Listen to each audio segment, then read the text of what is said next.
Muito bem, meus irmãos e minhas irmãs, chegamos a mais uma pré-aula aqui no nosso canal. Eu sou o seu professor, Rafael Lincoln, e você, meu querido irmão e irmã, é o nosso convidado a essa pré-aula. Já quero convidar você a se inscrever aqui no nosso canal, ativar os sininhos. Toda semana preparamos uma aula abençoada para vocês, para que a sua classe possa receber um preparo. Eu tenho certeza que vocês se preparam para lecionar a sua aula classe dominical na sua igreja. Então, nós estamos comentando as lições bíblicas EBD do primeiro trimestre de 2025, a Santíssima Trindade, o Deus único revelado em três pessoas eternas. Nós estamos falando no tema de número 11, lição de número 11, que tem como tópico o Pai e o Espírito Santo.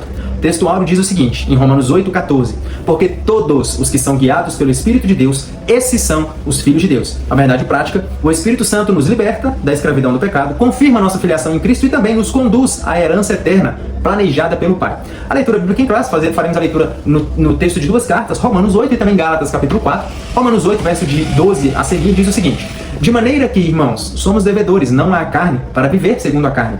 Mas, porque se viverdes segundo a carne, morrereis. Mas, se pelo Espírito mortificardes as obras do corpo, vivereis. Porque todos os que são guiados pelo Espírito de Deus, esses são filhos de Deus. Porque não recebestes o espírito de escravidão para outra vez estardes em temor, mas recebestes o espírito de adoção de filhos, pelo qual clamamos, Abba, Pai. O mesmo Espírito testifica com o nosso Espírito que somos filhos de Deus. E se nós somos filhos, somos logo herdeiros também. Se é certo que com ele padecemos, para que também com ele sejamos glorificados. Gálatas capítulo 4, verso 1 a 6 diz o seguinte: digo, pois, que todo o tempo em que o herdeiro é menino, em nada difere do servo, ainda que seja senhor de tudo, mas está debaixo de tutores e curadores até o tempo determinado pela lei. Assim também nós, quando éramos meninos, estávamos reduzidos à servidão, debaixo dos primeiros rudimentos do mundo. Mas vindo à plenitude dos tempos, Deus enviou seu Filho, nascido de mulher, nascido sob a lei, para remir os que estavam debaixo da lei, a fim de receberdes a adoção de filhos. E porque sois filhos, Deus enviou aos nossos corações o Espírito de seu Filho, que clama, Abba, Pai.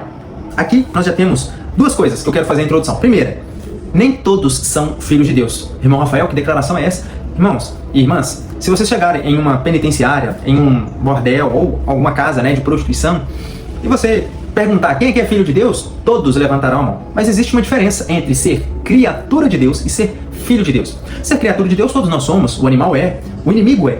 Todos foram criados por Deus. Mas aquele que é filho de Deus é aquele que é guiado pelo Espírito de Deus. É aquele que reconhece Cristo como seu único e suficiente Salvador. É aquele que, arrependendo dos seus pecados, converge ao caminho da perdição para o caminho da salvação, o caminho de perdição eterna para o caminho de vida eterna. Vem até a Cristo, esse o recebe e nesse momento três coisas acontecem conosco. Acontece a justificação, acontece a conversão e acontece a adoção. São os três processos que, dentre os 9 processos gerais, do Ordo Salutis, nós falamos disso sobre as aulas passadas, o caminho da salvação, que é o plano de salvação que Deus preparou para nós. Nós temos ali a eleição, que foi antes da fundação do mundo, Ele nos elegeu, e temos a conclusão lá na glorificação, que é ainda no futuro. Nós ainda não vivemos isso, mas enquanto estivermos aqui na Terra, nós temos alguns passos: o arrependimento, a conversão, a justificação, a adoção, a santificação. Nós temos alguns processos a ser seguidos. Então, aquele que reconhece a Cristo como seu único e suficiente Salvador, esse recebe o Espírito de Cristo, e a partir do momento em que ele é guiado por esse Espírito, aí sim, nós somos filhos de Deus. Esse é o primeiro ponto, nós falaremos aqui um pouco mais sobre isso. O segundo ponto é que no termo, na palavra de Deus, existem alguns termos aramaicos, talvez você não saiba, mas na bibliologia, que é o estudo da Bíblia, é uma das matérias da teologia sistemática, nós aprendemos sobre a formação do cânon sagrado, a formação do texto bíblico. E ali, nós sabemos que a Bíblia ela foi escrita em 3 idiomas, básico, 3 idiomas. Nós temos ali alguns textos em aramaico, nós temos a maioria dos textos em hebraico, principalmente o Antigo Testamento, e temos também, em toda a sua totalidade, textos do Novo Testamento escrito em grego, o grego koiné, que era o grego comum da época.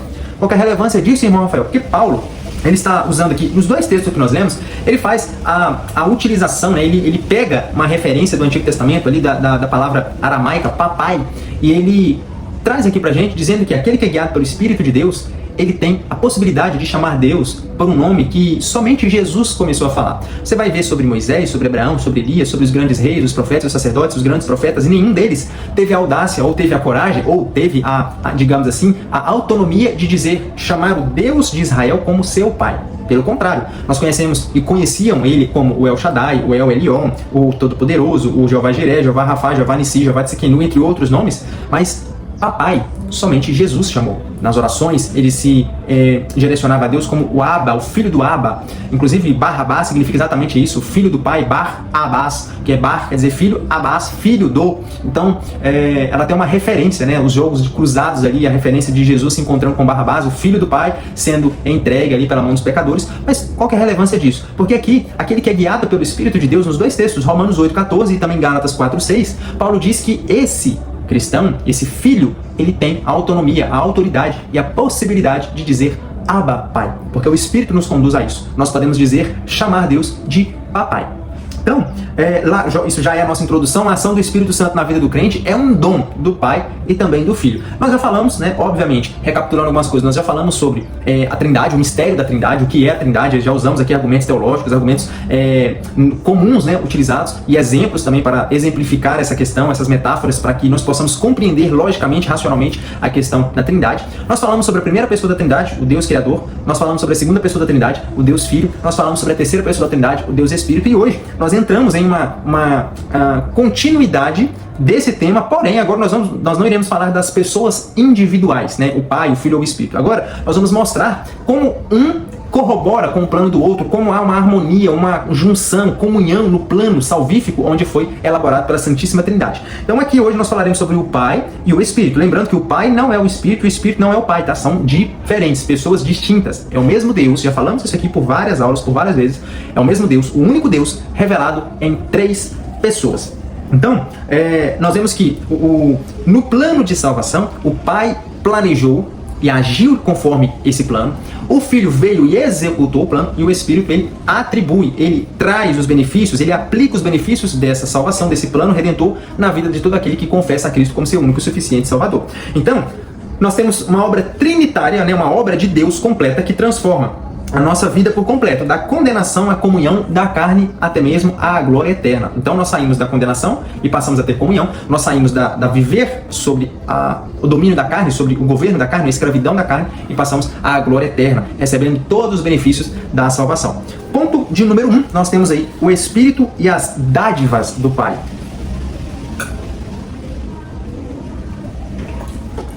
Vou começar a tomar água porque os irmãos sempre comentam comigo, eu falo assim, irmão Rafael, tem que tomar água quando você fala, porque você fala muito, você fala ininterruptamente, então é bom você tomar água. E de fato, minha esposa fala a mesma coisa, a gente sente depois, então eu vou parar para tomar um golinho d'água de vez em quando. Então, o Espírito e as dádivas do Pai, da escravidão à filiação. Aqui, caros irmãos e irmãs, nós já lemos aqui em Romanos 8,15, olha o que Paulo fala, porque não recebestes o Espírito de escravidão para outra vez estardes em temor, mas recebestes o Espírito de adoção. Aqui o que nós aprendemos, né? O pneuma douleia, que significa, aponta para a escravidão do pecado, doulos, que é servo, escravo, e o pneuma, espírito, pneuma douleia do grego, vai trazer exatamente isso, que é sermos servos do Espírito de Deus. Paulo, em todo momento, ele diz, eu Paulo, servo de Cristo, servo de Deus e do Senhor Jesus, eu, Paulo, prisioneiro de Cristo, né? Em várias cartas, em várias de suas epístolas, ele traz essa ideia do pneuma doulos, que é o escravo de Cristo, ou o Christus douleia.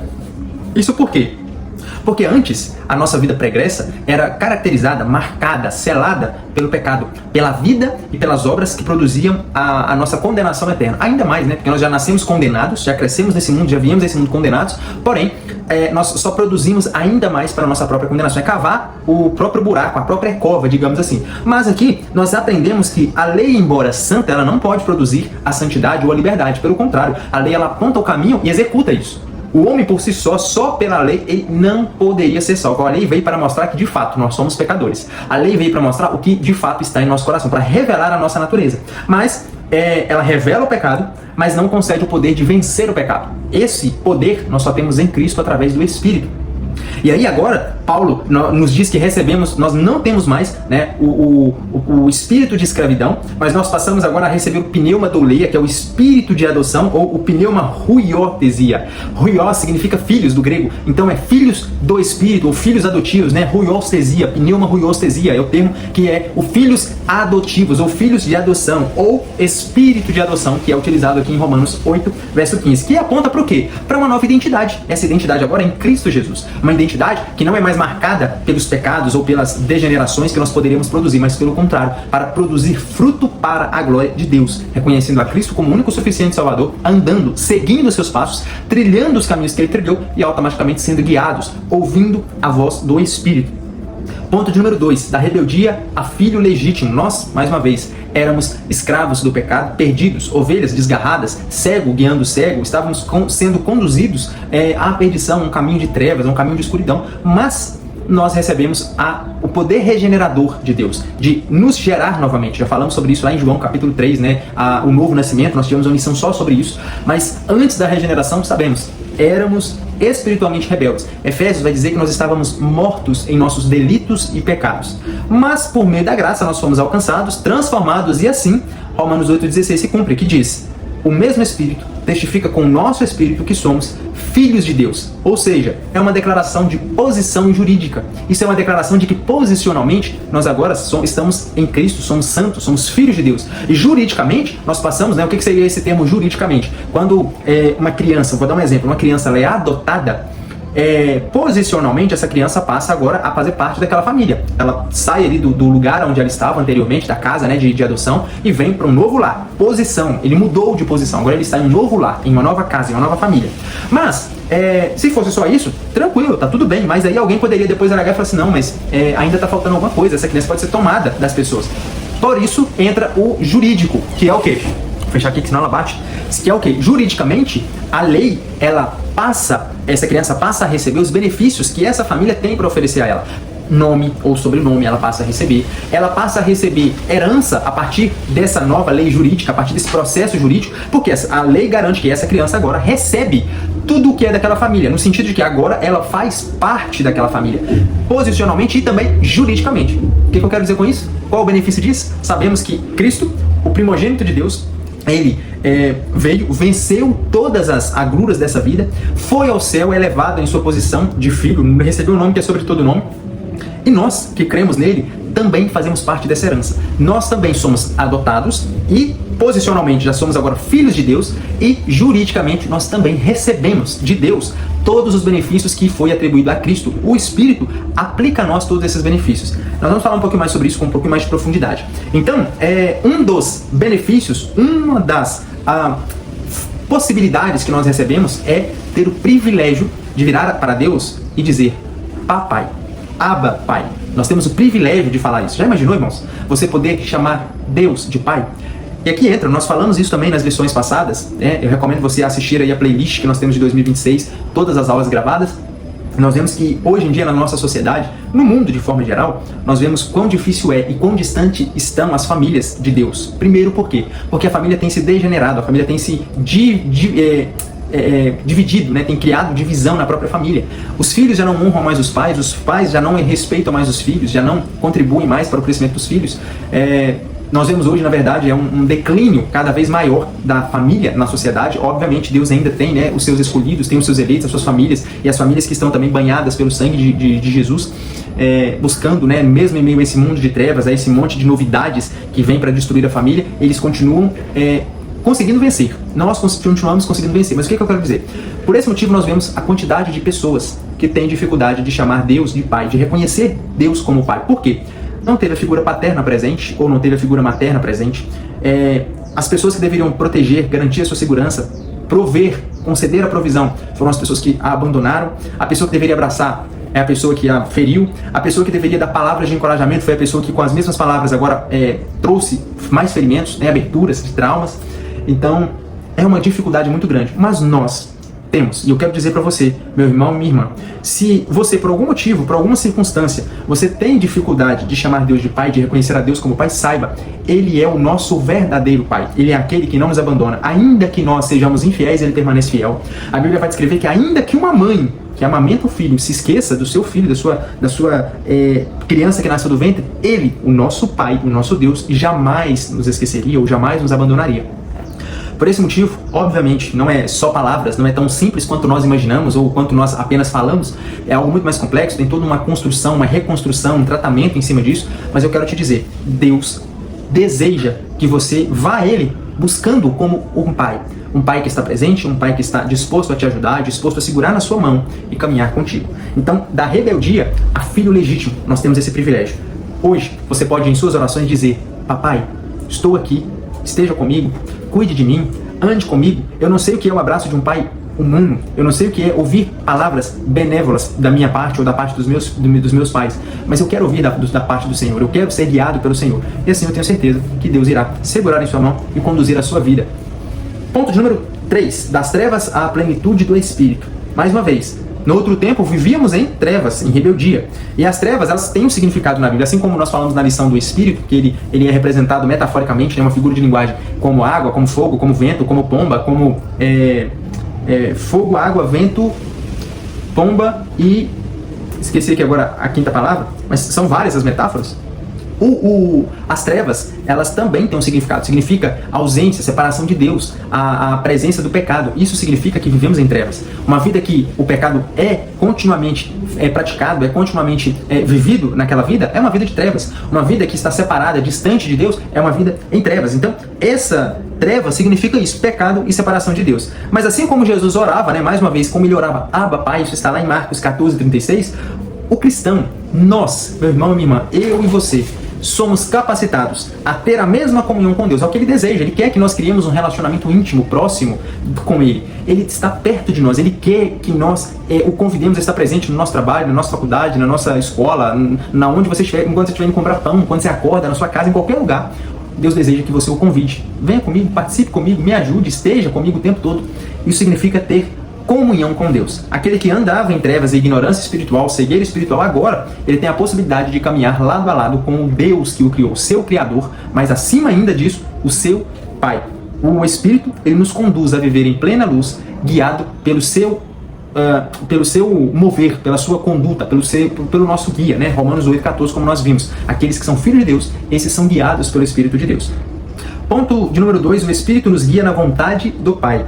Os filhos são guiados pelo Espírito. E aqui, Paulo, quando ele fala no versículo 14, porque todos os que são guiados pelo Espírito de Deus, esses são filhos de Deus, Paulo está explicando que a marca de todo cristão não é ser uma filiação nominal, não é ter uma filiação só no nome, mas sim uma vida que é conduzida pelo Espírito. Sabe, meus irmãos, tem muitas pessoas que acham que só porque em algum momento da sua vida eles levantaram a mão, repetiram algumas palavras e fizeram algum cerimonial ou ritual religioso, a partir daquele momento ele já venceu na vida espiritual. A partir daquele momento eu já sou filho de Deus, mas nada mudou. A vida pecadora continua, vivendo em trevas, separados de Deus, odiando tudo que é contrário à vontade de Deus, não gosta de ler a Bíblia, não ora, não jejuma, não faz, não é guiado pelo Espírito. Isso indica pra gente que essa pessoa não é filha de Deus. Pelo contrário, não é porque é filho de pastor que é pastorzinho. Não é porque é filho de crente que é crente. Nós devemos lembrar que, para Deus, não é porque eu simplesmente repeti as palavras e a partir de agora eu passei a ser filho de Deus. Não, Deus não tem filhos nominais. Deus tem filhos que o amam, que são guiados pelo seu Espírito, que andam na sua vontade, que praticam a santidade, que vivem de acordo com a sua vontade. Você quer ver um texto? Romanos 8, verso 8. Já que nós estamos em Romanos, Romanos é a carta que fala sobre a nova identidade em Cristo. Né? Paulo vai falar no capítulo 1 sobre o pecado universal, sobre os ímpios. No capítulo 2 ele fala sobre o pecado dos judeus, né? Mais especificamente dos judeus. No capítulo 3 ele é universal, dizendo, ninguém busca a Deus, ninguém conhece a Deus, ninguém tem interesse pelas coisas de Deus, porque todos pecaram e destituídos estão da glória de Deus. No capítulo 4 ele vai fazer uma comparação ali com Abraão. Vamos fazer aqui a recapitulação só para os irmãos entenderem. Romanos, capítulo 1, ele vai falar sobre a questão da a ira de Deus para com os ímpios, os injustos. No capítulo 2, Deus vai julgar a humanidade, aí ele fala bastante sobre a questão dos judeus. No capítulo 3, ele mostra como que Deus é fiel e justo e que todos pecaram e estão destituídos da glória dele. Já no capítulo 4, ele vai falar sobre a justificação de Abraão simplesmente porque creu. Automaticamente estou fazendo aqui um resumo. No capítulo 5, ele fala sobre a justificação daqueles que estão em Cristo, né? Eles são justificados, têm paz com Deus.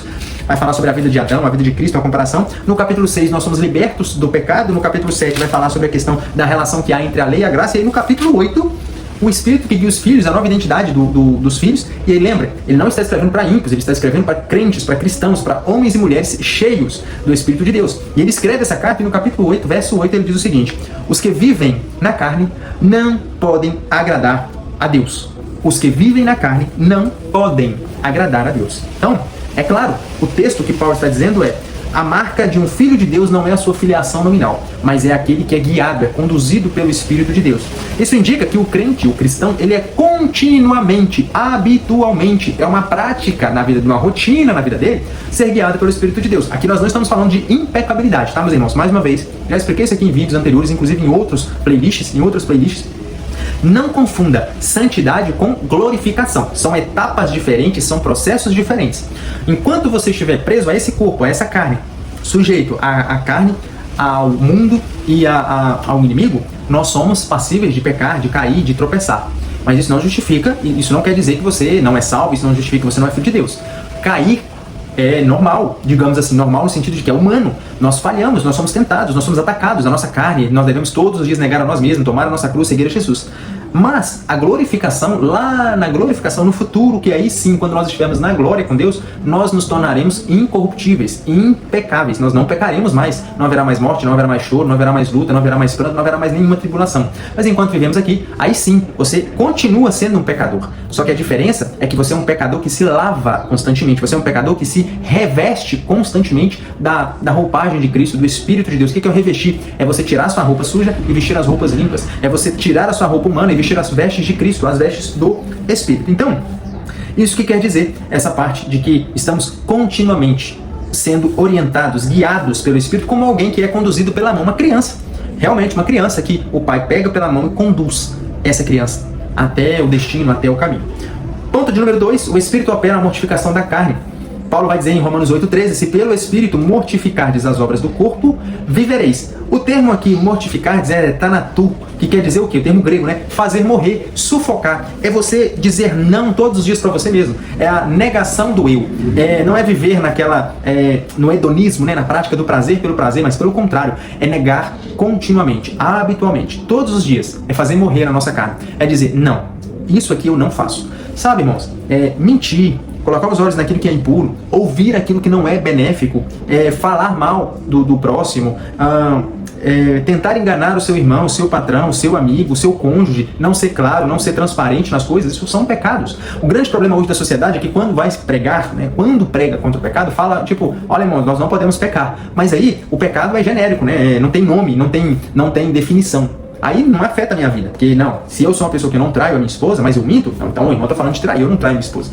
Mas nós precisamos dar nomes ao pecado, sabe? Tudo aquilo que é contrário à vontade de Deus, mentira, ira, inveja, glutonaria, prostituição, fornicação, pornografia, masturbação, tudo são coisas pecaminosas, tudo aquilo que nos distancia do Senhor, vícios, hábitos que não são, que nos tornam escravos, tudo isso é pecado. E por esse motivo, nós precisamos mortificar a nossa carne. O que é mortificar a nossa carne? Fazer morrer esses pecados dentro de nós, sufocar essas vontades dentro de nós, esse desejo, essa tentação que tão de perto nos rodeia. E o texto afirma que não é pela nossa força, tá? Olha o que Paulo fala, Romanos 8,13. Ele vai dizer o seguinte, se pelo Espírito mortificardes as obras do corpo. Não é se pelas suas forças, ou se pela sua capacidade. Pelo contrário, se pelo Espírito. Então, o texto afirma que é pelo Espírito de Deus que essa obra ela é realizada. Automaticamente, nós não podemos ser passivos. Se é pelo Espírito, então vou cruzar os meus braços, está tudo bem, está tudo certo, então é o Espírito que vai produzir. Aí usa-se aquele termo, uma vez salvo, salvo para sempre, que é um termo, eu creio nesse termo, mas não do jeito que ele é comentado ou do jeito que ele é explicado. Pelo contrário, tem muito mais conteúdo, muito mais definição, muito mais explicação do que apenas uma simples frase. Nós não podemos entregar a nossa vida a Deus dará, a passividade, dizendo que não, se é Deus que começa a obra, se é Deus quem está na obra, e se é Deus quem termina a obra, eu tenho que ficar com os meus braços cruzados porque tudo vai dar certo. Engano. Puro engano. Pelo contrário, é aí que entra a nossa colaboração com o Espírito de Deus. Tem coisas que o Espírito não vai fazer por nós. Tem coisa que Deus não vai fazer por nós. Ele não vai me pegar e falar assim, toma, vem cá, anda nesse caminho aqui, como se eu fosse um robô. Não. Ele espera, ele me dá dicas, ele me direciona, ele abre as portas, ele fala, ele comunica conosco. Meu filho, não vai por esse caminho. Meu filho, olha só, tá vendo? Tô te mostrando aqui, não vai por esse caminho. Então ele não vai pegar e vai fazer eu não ir por aquele caminho. Ele vai me conduzir. Conduzir aqui com a sua suave voz, ele vai nos soprar o direcionamento, internamente ele vai nos comunicar, nos convencer, nos inspirar a fazer aquilo. Então nós não podemos ser passivos, achar que porque é obra de Deus, é trabalho do Espírito, que eu não tenho nada a fazer. Pelo contrário, nós temos que fazer dar o nosso passo. Tem a famosa frase, né? Dá o passo que Deus dá o chão.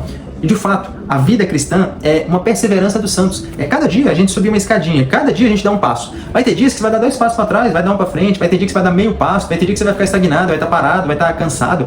Mas não pare, não desista. Nós não somos do que retrocedemos. Nós olhamos para o autor e consumador da nossa fé, esquecemos das coisas que atrás ficam e prosseguimos para o alvo. Mas esse prosseguir aqui não está dizendo que todo dia você vai andar 10 km, 20 km, dar 3 passos, andar 5 degraus. Não, é prosseguir. Cada dia a gente dá um passo. E se você olhar, cada dia você vai estar mais distante desde o momento que você começou. Tá, meus irmãos e minhas irmãs? Ponto de número 3. O Espírito age conforme o plano do Pai. O plano de redenção é uma obra trinitária. Olha o que Paulo vai falar em Gálatas, capítulo 4, no versículo de número 4 a 6, ele vai dizer o seguinte: mas vindo a plenitude dos tempos, né? Essa palavra, plenitude dos tempos, nós já tiramos aqui um estudo para ela, especificamente.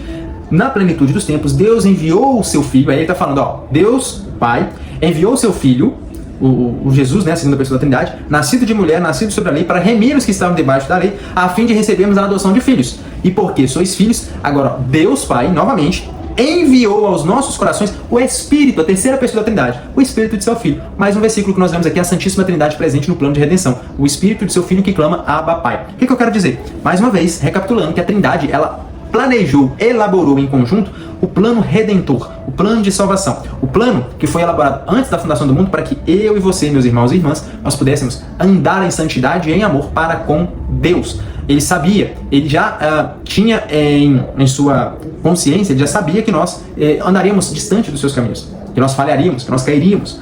Mas ele ainda assim, em seu infinito amor, inexplicavelmente, eu não tenho palavras para argumentar, para questionar, quem sou eu para questionar, né? O barro questionar o seu criador, o oleiro. Nós não temos esses argumentos para questionar o porquê, quando, como, onde, para quê, mas nós sabemos que pela fé entendemos que Deus nos escolheu nele, antes da fundação do mundo. Efésios capítulo 1, versículo 4 traz isso. Nós lemos esse versículo aqui, ele é um dos versículos mais mencionados, porque é um versículo chave, bíblico, um versículo claro para falar sobre isso. Vamos fazer a leitura dele mais uma vez. Efésios capítulo de número 1, verso de número 4 diz o seguinte: porquanto Deus nos escolheu nele, Cristo, antes da criação do mundo. Para quê, irmão Rafael? Para sermos santos e irrepreensíveis em sua presença. Então, é para isso que nós fomos criados, para sermos santos. O plano de salvação é uma obra trinitária. Deus enviou o seu Filho, ponto final. O Espírito de seu Filho nos foi entregue, né? Foi nos concedido, e nós passamos a ter o Espírito de Jesus na nossa vida, que nos conduz a clamar Abba, Pai. O Pai enviou, o Filho veio para resgatar, e o Espírito é o aplicador dessa adoção, dessa parte do processo de plano de salvação. Ele é quem aplica todos esses benefícios. Último tópico, a Trindade nos conduz à herança eterna. O ponto de número 1, herdeiros de Deus por adoção. Nós não podemos esquecer, irmãos, que a doutrina da herança, ela é inseparável da adoção. Quando nós falamos em sermos filhos de Deus, fomos adotados, enxertados na videira verdadeira, automaticamente, inseparavelmente, está sendo aplicado a nós também os benefícios dessa adoção, né? As coisas de herança que Cristo conquistou. Mas aí entra um ponto. A nossa mente humana limitada, apegada a coisas, deslumbrante, os olhos chegam até a pular para fora quando a gente vê pedras preciosas, ouro, prata, bronze, diamante, enfim, todas as pedras preciosas, e o famoso capilé, dinheiro, bufunfa. A gente fica apegado a essas coisas, e quando a gente fala em herança, nós simplesmente pensamos nos benefícios bons. Nossa, agora eu vou herdar, o que eu vou herdar de Deus? O que ele vai me dar de benefício? O que eu vou herdar dele, né? Será que eu vou herdar uma casa totalmente de ouro? Será que eu vou ganhar um pedaço do céu? O que é isso? Por quê? Na nossa mente a gente imagina que são coisas palpáveis, como aqui na Terra, né? Você recebe uma herança em dinheiro, em imóveis, em terras, mas lá no céu não é isso. Os adotados, eles passam a ter o pleno direito sobre os bens do Pai. Essa herança não é mérito, mas é graça, recebida por adoção graciosa. O Pai planeja e garante a herança. O Filho conquista essa herança na cruz, e o Espírito é a garantia dessa herança na nossa vida. O Espírito é a garantia dessa herança na nossa vida. Então, nós passamos a ser, aqui no ponto 2 nós vamos falar sobre isso, co-herdeiros com Cristo, por causa da filiação. Essa frase, co-herdeiros de Cristo, que está em Romanos 8,17, isso tem um significado, que compartilhamos com ele a mesma herança. O filho reparte com seus irmãos redimidos aquilo que recebeu como herança. E aqui, mais uma vez, herança não é posse de bens. Não quer dizer que, opa, agora que eu sou filho de Deus, eu vou herdar tudo. Eu vou herdar o reino inteiro. Eu vou herdar parte da terra do celestial. Não. Nós não falamos de coisas palpáveis, tangíveis, corruptíveis, mas sim de coisas imateriais, incorruptíveis, coisas eternas. Coisas que os nossos olhos não conseguem compreender, o nosso coração não consegue sentir. É algo muito além daquilo que talvez você esteja imaginando, tá, meu irmão e minha irmã? Então, sermos co-herdeiro de Cristo não significa que nós apenas iremos desfrutar de sua glória. Nós também seremos participantes do processo, né, de crucificação, no processo de mortificação. Assim como Cristo ele padeceu aqui em terra, nós também herdamos isso. Nós também sofreremos com ele. Tem uma frase, já falei essa frase aqui, se eu não me engano, duas aulas atrás, sobre uma frase de Charles Haddon Spurgeon. Uma frase que me marca muito, tem um peso muito grande quando eu lembro dela, que é: se o meu Senhor recebeu uma coroa de espinhos, que tipo de coroa você está esperando receber? Porque muitas das vezes a mensagem do evangelho, ela é camuflada como uma mensagem bem bonita, sabe? Aquela mensagem assim, não vem, que as coisas vão dar certo, vem, que você vai ser abençoado, não vem. Vai fazer parte da família de Deus, meu irmão, vai ser só bênção, agora é só vitória, agora é só alegria. Não, infelizmente não. Esse não vai ser um vídeo que vai dizer que para você a vida cristã é uma vida só de vitória, só de alegria, é só bênção. Não. Tem bênçãos, com certeza. Tem vitória, com certeza. Tem alegria, muita alegria. Mas não é só isso. É uma vida também de perseguição, é uma vida de dor, de sofrimento, de labuta, de trabalho. É uma vida igual a de Cristo. É uma vida que vai nos conduzir. Paulo, ele falando que, né, que em 2 Coríntios capítulo 4, ele vai falar assim, que a nossa leve e momentânea tribulação produz para nós um peso eterno de glória. Olha a mensagem. Produz para nós um peso eterno de glória. A glória futura é certa, mas a cruz precede a coroa. Nosso chamado não é apenas para ser salvo, mas para ser moldado conforme o Filho. E isso inclui as marcas da cruz. Ser moldado, o próprio nome já diz, você tem um molde. Qual é o molde? O nosso molde é Cristo, a nossa base é Cristo. E todos os filhos de Deus, eles são forjados na vida cristã aqui. Eles passam pelo processo muitas das vezes doloroso, muitas das vezes de negação do próprio eu, muitas das vezes de humilhação, muitas das vezes de sermos de fato atormentados por todas as marcas da cruz. Paulo, ele era prisioneiro de Cristo e diz, né, eu carrego comigo as marcas de Cristo. Eu carrego no meu corpo não só as perseguições, não só as tentativas de assassinato, não só as vezes em que eu fui caluniado, que disseram que, né, levantaram contra mim falando que eu não era apóstolo, que eu era um mentiroso. Não, carrego a marca na cruz. Eu sofri 40 açoites, ele sofreu a mesma quantidade, porém eu acho que com menos algumas chibatadas, mas ele sofreu na pele o próprio processo de crucificação. Irmão Rafael, quer dizer então que eu vou ter que ser chicoteado, perseguido, que eu vou sofrer na vida enquanto eu for cristão? Não necessariamente. Muitos de nós, talvez, não teremos 1% do sofrimento que muitos cristãos passam em muitos países, na janela 1040, nos países menos evangelizados do mundo, ou até mesmo em algumas partes aqui do Brasil. Mas muitas das vezes, em todas elas, você vai ser perseguido, não da forma que você imagina, de sofrimento físico, mas às vezes de rejeição da própria família, ou rejeição de sua roda de amigos, né, que antes era sua rodinha de amigos e agora que você se tornou cristão, você já não mais faz parte daquela roda. Da sua faculdade, as pessoas vão começar a afastar, ou vão começar a falar mal de você, ou vão começar a te perseguir, e é simplesmente pelo que você crê, pelo que você prega, pelo que você vive, pelo que você pensa. Tem muitas formas de ser perseguido, e não apenas fisicamente, né, com armas, com açoites mesmo. Mas nós precisamos lembrar disso, que a herança de Cristo, ela é bênção, é glória, é herança eterna, mas também herança humana, herança terrena, herança de marcas da cruz. Por fim, nós temos aí o Pai administra o tempo da herança. Tempo é... Aí entra Gálatas 4, né, falando sobre a questão que todo tempo que o herdeiro é menino está debaixo de tutores e curadores até o tempo determinado pelo Pai. Tempo aqui é a palavra grega kairos, né, que é o tempo como nós o conhecemos, tempo cronometrado em 24 horas. Esse é o tempo kairos. Existe o tempo de Deus, né, algumas denominações de diferença de tempo, mas o tempo que vai ser descrito aqui é o kairos, é o tempo cronometrado. Deus está fora desse tempo, ele não está limitado a essa cronometria, né, ou cronologia. Ele está fora disso e controla tudo isso. E aqui o texto vai falar sobre o momento em que o Pai indica quem administra, ele vai indicar o momento certo para administrar a herança na nossa vida. Quando que nós iremos receber os benefícios, a herança, as bênçãos da glorificação de Cristo. Ele tem o controle do tempo oportuno e exato, não só para o advento do Messias, mas também para a outorga das promessas e da herança eterna na vida de cada cristão. Ele sabe, basicamente, resumindo, o tempo certo de cada parte, de cada momento na nossa vida. E a título de finalizar aqui o nosso exemplo, eu vou fazer a leitura de 2 textos, para exemplificar essa questão de como Deus tem o tempo na palma da mão. Como uma promessa de Deus, uma vez direcionada por Deus, ela tem um cumprimento, ela tem um tempo determinado. Lembrando que existem vários louvores, né, que diz que se Deus determinou para você a promessa, você não vai morrer, não morrerei enquanto a promessa não se cumprir, que os meus olhos ainda verão a promessa. Tem muitas. Mas eu lembrei até de um terceiro texto aqui, eu vou ler 2 e vou falar do terceiro. Nem sempre, meu irmão, a promessa de Deus se cumprirá na nossa vida. Irmão Rafael, o que você está falando? Como assim? Se a promessa de Deus tem que se cumprir? Vai se cumprir, mas não no meu tempo. Não no momento em que eu aguardo, mas no tempo de Deus. E muitas das vezes o tempo de Deus não é enquanto eu estiver vivo aqui na terra, mas lá na glória, lá na vida eterna. Vou dar um exemplo para vocês. Nós vamos fazer a leitura de 2 textos que vai exemplificar muito bem essa questão do tempo kairos. Números capítulo 12. Lá no Antigo Testamento. Números capítulo 12 ou 14, deixa eu ver aqui.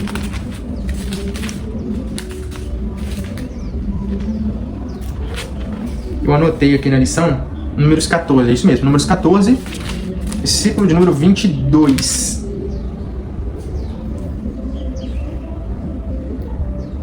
22. Ah, tá, isso mesmo. Números 14 e 22 diz assim, olha. Nós vamos falar aqui daquele texto, né? A história vocês conhecem, o panorama geral, que é o envio dos espias à terra de Canaã, uma terra prometida. E aí, Moisés envia 12 espias.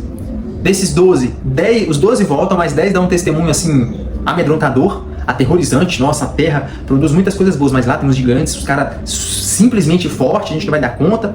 Mas 2 dão relatos bons. E entre esses 2 que dão relatos bons, tem um nome: Caleb, filho de Jefoné, o quenezeu. Olha o que diz aqui, Números 14, versículo 22. Todos esses homens que presenciaram a minha glória e contemplaram os sinais miraculosos que fiz no Egito e no deserto, todas essas pessoas que já me puseram à prova e me desobedeceram, deixando de ouvir a minha voz 10 vezes, não chegarão a ver a terra que prometi com juramento a seus antepassados. Nenhum daqueles que me ultrajaram a contemplará. Aí o versículo 24. Todavia, o meu servo, Caleb, visto que demonstra ter outro espírito e me segue com confiança e integridade, eu o farei entrar na terra que foi observar, e seus descendentes a herdarão. Números 14, 24, esse verso. Agora vai lá para Josué, capítulo 12. Josué, 2 livros à frente, capítulo de número 12, versículo de número... Desculpa, Josué também 14. Estou com 12 na cabeça o tempo todo, mas é porque é Josué 14, 6.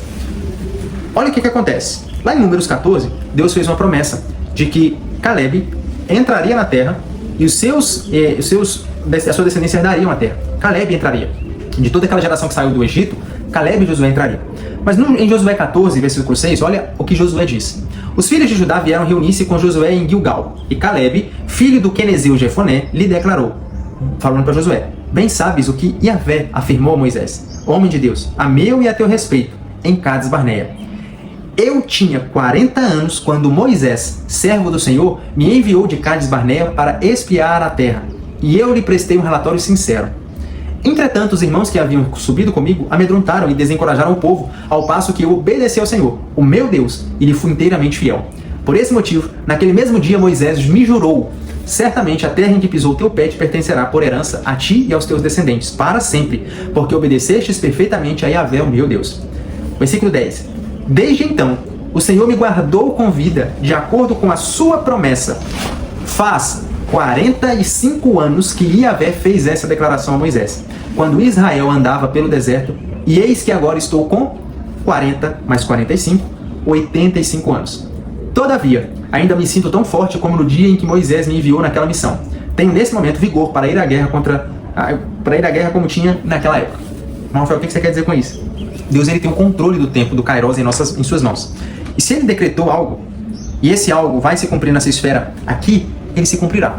Caleb é um exemplo disso. Caleb, por ser obediente, fiel e temente a Deus, ele trouxe um relatório verídico, sincero, honesto para com Moisés da terra. Deus se agradou disso e ele tinha 40 anos. E Deus fez uma promessa para ele: olha, Caleb, você vai entrar na terra. E os seus filhos, a sua descendência vai herdar essa terra. Caleb guardou essa promessa por 45 anos. 45 anos, irmãos. Irmãs, 45 anos. Caleb guardou essa promessa no coração. E agora, Josué 14, ele vai dizer que quando ele recebeu a promessa, ele ainda estava com vigor, com força o suficiente para poder correr atrás, conquistar a terra e tomá-la como foi lhe prometido. Quando nós temos uma promessa de Deus e nós alimentamos essa promessa no nosso coração, passa-se os anos, passa-se o Kairos de Deus, mas a nossa fé ela é fortalecida, o nosso vigor é fortalecido para que aquela promessa seja cumprida na nossa vida. Eu não sei quais são as promessas que Deus tem na sua vida, eu não sei quais são os planos que Deus tem para a sua vida, eu não sei se você já recebeu uma orientação de Deus, mas se foi Deus, se foi para esse tempo, para essa terra, para esse plano terreno, enquanto você estiver com vida, tenha certeza, o tempo certo chegará, pois Ele é quem administra o tempo. Agora eu vou dar um outro exemplo de Hebreus capítulo 11, que vai falar sobre... Aí você me pergunta, mas como assim? Se Deus prometeu, nem sempre vai ser cumprido nessa terra. Vou dar um exemplo aqui para vocês. Nós temos, acho que... Esse eu lembrei agora, tá, irmãos? Isso eu não tinha pego aqui de surpresa. Eu não tinha pego antecipadamente, mas me lembrei agora. Mas, olha só. Hebreus 11. Deixa eu achar aqui, 38. Isso aí. Hebreus 11, versículo 39. É o versículo que eu quero trazer. Mas quando vocês leem os versículos anteriores, né, o contexto do livro de Hebreus, principalmente no capítulo 11, ele vai listar os heróis da fé. Ele cita nomes como Raabe, como Jefité, Sansão, Davi, Samuel, Gideão, Baraque, os profetas, entre outros. Começam a falar que esses homens, Abraão, por exemplo, apegou-se à promessa de tal forma, saindo de uma terra que não sabia e foi apegado a essa promessa até a terra prometida. Isaac orou por 20 anos pela gravidez de Rebeca, pela vida de Rebeca, e 20 anos depois é que ele foi ter ela foi ter o seu ventre abençoado, mas Isaac orou por 20 anos. Jacó, por 14 anos, por conta de sua amada, e depois disso, a sua promessa de lutar com Deus ali, ele tornou príncipe de Deus. Abraão, entre outros. Mas olha o que diz o versículo de número 39. Versículo 38, falando antes como que eles enfrentaram zombarias, todos foram mortos, apedrejados, acorrentados, jogados em cárceres, mortos ao fio da espada, cerrados ao meio, vestidos de pele de ovelhas e de cabra, necessitados, angustiados e maltratados, caminharam como refugiados, vagando pelos desertos e montes, pelas cavernas e buracos na terra, pessoas da quais o mundo não foi digno. Aí chega o verso 39. Ora, todos esses, apesar de haverem sido aprovados por Deus por meio da fé, não presenciaram a concretização do que ele havia prometido. Não é o irmão Rafael que está dizendo, é a Bíblia. E o versículo 40. Tendo em vista que Deus havia providenciado algo ainda mais excelente para nós, a fim de que juntamente conosco pudessem ser eles também aperfeiçoados. Não tenho nem o que falar. Para mim a conclusão foi essa. Para mim, eu finalizaria por aqui, porque a palavra de Deus ela é clara. Ela traz para nós a revelação, a iluminação, o entendimento claro do que o texto quer dizer. Ainda que foram aprovados por Deus, tiveram a sua promessa, não a presenciaram em vida. Conclusão. O Espírito Santo é a dádiva do Pai e de Jesus Cristo, seu Filho.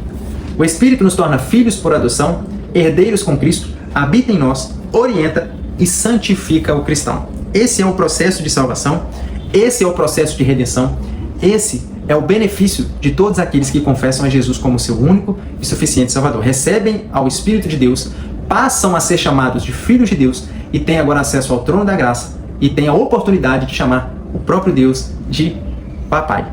Deus abençoe a sua aula, curta, compartilhe esse vídeo, se inscreva em nosso canal. Deus muito abençoe.